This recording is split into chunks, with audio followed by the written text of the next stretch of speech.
Welcome to the Candid Comms podcast.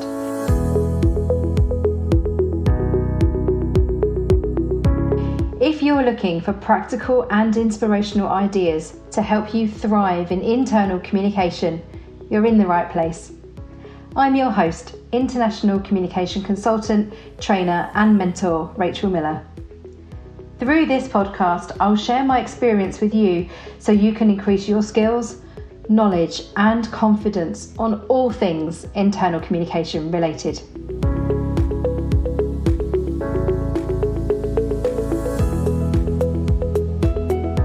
Hi, it's Rachel. Welcome to the show. This is episode 4 of season 1. Today's topic is how to work successfully with your HR team.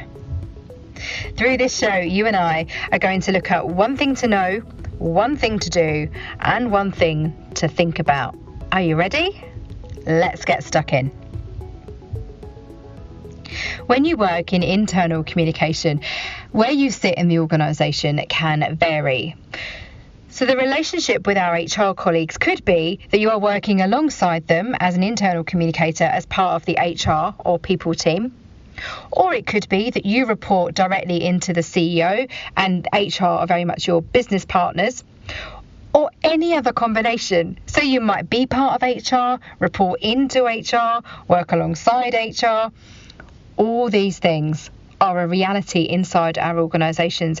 And throughout my internal comms career, which I started back in 2003, I have experienced all of those different scenarios.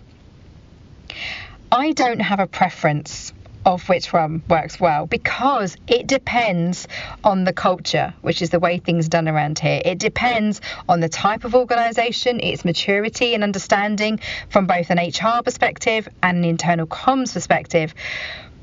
But what I find works really well, regardless of what that reporting structure looks like, for you to work successfully with HR, it's about building relationships where we know who each other are, that we respect our respective disciplines and the professional knowledge that each bring to the party. And we remember what unites us is doing the right thing by our employees. So using our respective disciplines to benefit our employees so they can thrive in their roles. That's why we're here. That's why the functions exist. I believe the purpose of internal communication isn't telling people what to do. It's to create a shared understanding and a shared meaning so our employees can align themselves to the company's purpose. Could you articulate that for your organisation? What's the purpose of internal communication and the team? And what's the purpose of your HR or people team? If you don't know what that is, I encourage you to find that out. Or if you haven't created one, why not think about what you could create to bring some clarity, consistency and certainty about how you talk about your HR team and how you talk about your internal communication team. So to start this show, I'm going to share what I think you need to know about working successfully with your HR team and your internal communication team. This is an exercise that I use with my clients in helping them solve arguments. I was going to say help them work better together, and that's true, but it is also to solve arguments because very often I find there are arguments going on between HR and internal comms. And the reason being, we may not have clarity about why each separate function exists, and there's a lot of time, money and effort wasted in arguing over things. However, when there is a really good working relationship, I often find it's because everybody knows what everybody else is doing. It's really simple. So I have an exercise I'd like you to complete. Now, if you're out walking the dog or if you're running on the treadmill, you might want to save this show to listen back to at a later date. And I also know that somebody listens to this show in the bath because you tagged me on Instagram the other day. So hello to you if you're listening in the bath. You won't be able to make notes. So do think about this as an exercise when you're in front of a notepad or if you've got a Word document in front of you. Draw out 2 circles. We're going to be doing a Venn diagram. And on the left-hand side, we're going to write down HR team or people team. And on the right-hand circle, we're going to write down internal communication. Now, you might be called all sorts. You might be employee communications or corporate communications. Write whatever makes sense for you and your role. And what I want you to do in those circles is, in the left-hand side, write down all the things that HR are responsible for. So it may be union negotiations, it might be pay, it might be policies and procedures and advice and guidance, recruitment, retention. I mean, the list is endless, right? A really long list there for HR. And do the same for your comms team. And that might be leadership communication, it might be your channels, it might be all sorts, reward and recognition. Write it all down. And the reason I've asked you to do this as a Venn diagram rather than a list is because that middle bit where those two circles overlap, if you remember that from your mathematics days at school, the middle bit is where the arguments happen, in my experience, because it's where we're not quite sure who is responsible for what. And I do this when I audit organisations. I often do this if I'm helping an HR team and an internal comms team work better together or to work smarter together. Doing so from a position of understanding is critical. So that middle bit typically I find includes line manager communication. And this middle bit is, we think that somebody's responsible, but we're not quite sure who. And I'm sure that will resonate with you. So think about that. What are HR responsible for on the left-hand side? What are comms responsible for on the right-hand side? And in the middle are all the bits we're unsure about, the grey areas. Typical examples for me in there are not just line manager communication, but I also find employee engagement gets put into the mix there too. So what is it? What is it that actually it feels like somebody must be responsible for these things, but we're not quite sure who? Or it's a bit of HR and it's a bit of comms, but we've never really written it out. We've never really said, you do this bit and we do this bit. So it becomes a bit of a muddle and everyone's doing a little bit. And the reason I find this useful to do as an exercise when I'm working and advising organisations on their internal communication is because those middle bits are often critically important. Line manager communication, for example, and there's going to be a show on line manager communication coming up. That middle bit needs careful attention. That middle bit needs careful thought. If you're not sure who owns certain things, look where your budget lines are. It's a top tip if you're trying to plan out, well, somebody must be responsible for X, Y, Z. Sometimes the budget is split between HR and comms. But write it all out so you have clarity. And then what I want you to do, whether you're listening to this as an HR professional or a comms professional, I want you to share it with your respective peer in your organisation. And share it with them and say, I've just been mapping out our roles and responsibilities to help me understand if there's anything that we need to plan for differently this year, or to help me understand if there's any grey areas where things are falling through the cracks. And see what they say. And you could even encourage them, maybe send them a blank one and get them to do the same thing. What we're looking for here, comms friends, is consistency. What we're looking for is, and I see this a lot when I do this exercise with teams, particularly if I do it with HR and internal comms teams, what I see is assumption. I see an assumption where HR think internal comms are responsible for something, internal comms think HR are responsible for something, and as a result, no one is responsible for it, so nothing gets done. Let me know how you got on. I'd love to. You can feel free to tweet me. I'd love to see them. Do tweet me at all things IC on Twitter and show me your Venn diagram, or you can DM it to me or find me on LinkedIn if you want to share it privately. I'd love to see what you come up with. And are you surprised by the middle bit, the things that fall through the cracks? I think to work successfully with HR, you need to have clarity in terms of who is doing what are our roles and responsibilities. So that's what we need to know. The second thing to share with you today is what to think about. I find where you don't have clarity is often coupled with definitions or lack of definitions. Let me give you an example. If you think about your organisation, if you use the word employee engagement, what do you mean? If your HR colleagues use the phrase employee engagement, what do they mean? Are we all talking the same language? I'm going to share a link in the show notes at allthingsic.com/podcast to the McLeod report from Engage for Success that was created back in 2009. It's a really solid, structured piece of work, and one of the beautiful things about it is not least it looks at the 4 drivers of employee engagement, but it also looks at definitions of employee engagement. So I'll share that in the show notes at allthingsic.com/podcast. That's the McLeod report. So think about phrases that you use a lot in your organisation.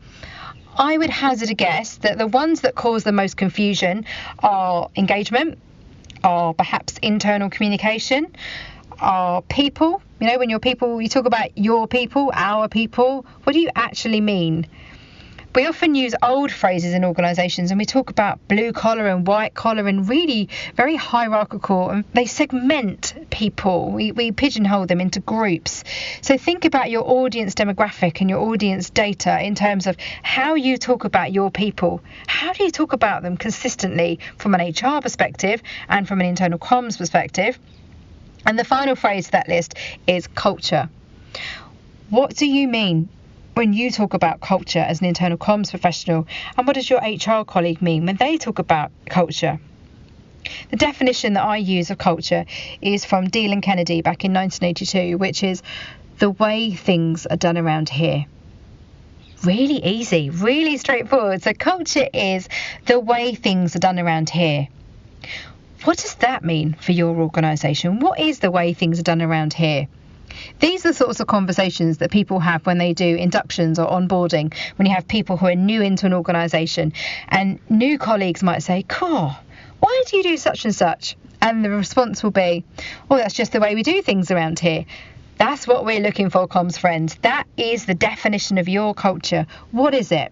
So it might be formal communication, it might be informal communication. What is the way things are done around here? And this is always a good thing for us to bear in mind. Even to work successfully as a comms team, do you as a team have a joined up approach when it comes to using definitions? So that's something to think about. Think about defining the key words and phrases that you use a lot in your organisation, and then swap notes with your HR colleagues. What we need to be mindful of is respecting each other's professional disciplines. I also did an exercise with a client recently where I was looking at the brilliant profession map from the Institute of Internal Communication. Again, I'll include this in the show notes. And I was looking at, if this is what an excellent internal communicator looks like on a page, where's my equivalent for HR? So then I dug out the equivalent from the Chartered Institute of Personnel Development, CIPD, and I looked at their profession map and I looked for the crossovers. And this goes back to my Venn diagram example earlier when we were talking about what to know. I was looking for what are the keywords and phrases that appear on both. And there's a lot of crossover.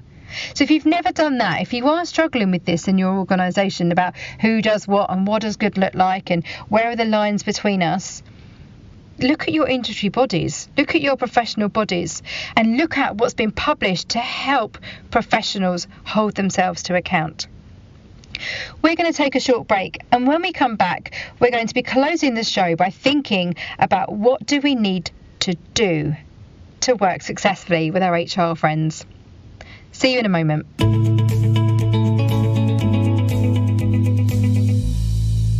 If you want to learn more about internal communication, I have a special offer for you. Because you're a listener of the Candid Comms podcast, you can save 10% off my range of online masterclasses. Simply use the code Candid Comms at the checkout to remove 10% from the listed price. I offer a range of courses, and these are your courses done at your pace. You have 12 months access from when you enrol in a course, and there's a range of options to choose from in terms of topics. See the show notes for the full information, and I hope to see you inside an online masterclass very soon.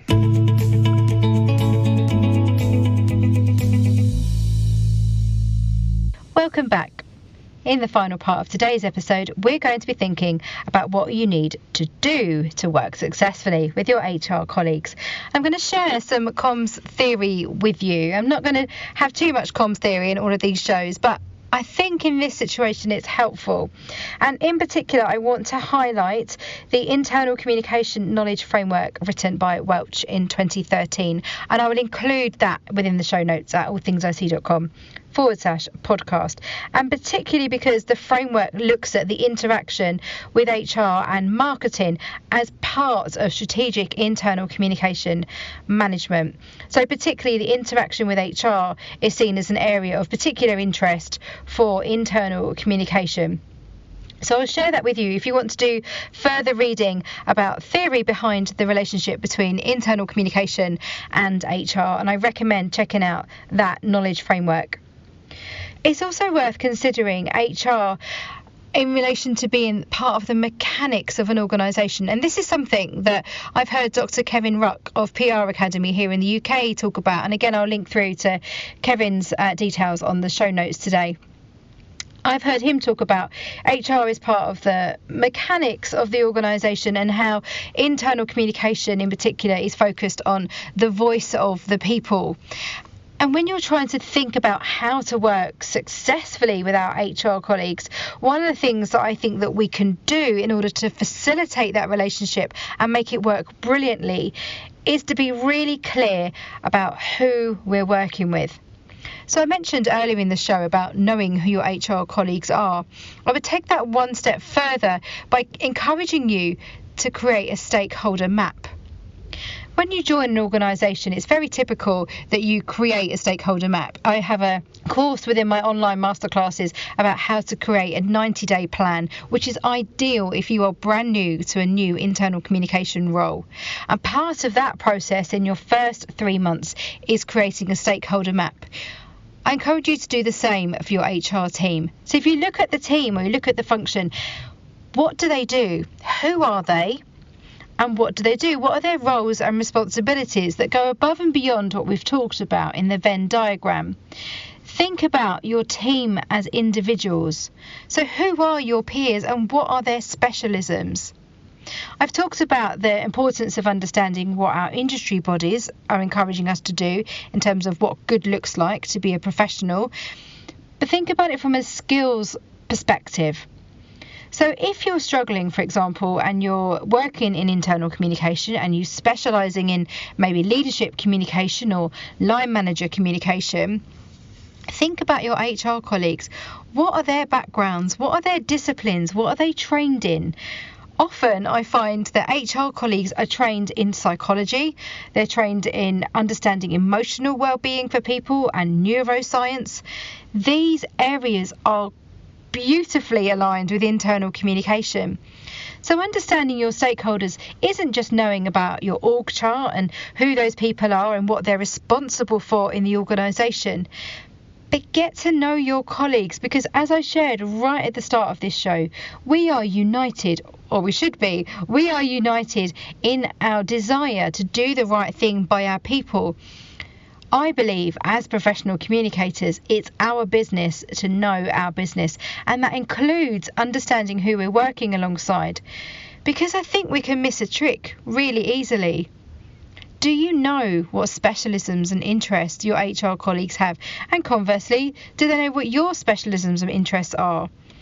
Because there is so much crossover between the functions, I often find if we just swapped notes or if we shared our passions with each other, we would learn so much. There are a number of things that you could do within your organisation. Perhaps in order to seek that understanding and checking for understanding between your respective disciplines, maybe you can create some kind of informal knowledge sharing environment. I've done this where I've done lunch and learn sessions where it's really informal. You can do it remotely or in person, where people get together and they talk about a topic.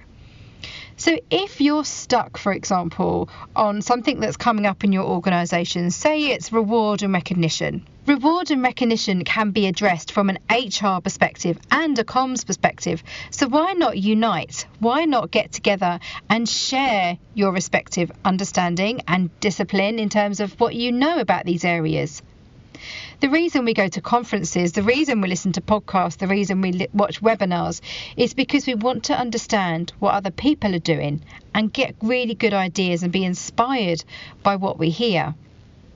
I often find when I work with teams and I work in organisations, you've got all the answers already. It's in the collective experience that exists within your comms team or within your HR team. I wonder if you could do that. I wonder if you're planning your internal comms or planning a next campaign, what difference would it make if you brought your HR colleagues into the fold, if you had a discussion together, be it informal or formal, where you were swapping notes, bringing in examples of what you've seen work well elsewhere, what you might have heard at a conference or an idea that you've picked up from a podcast.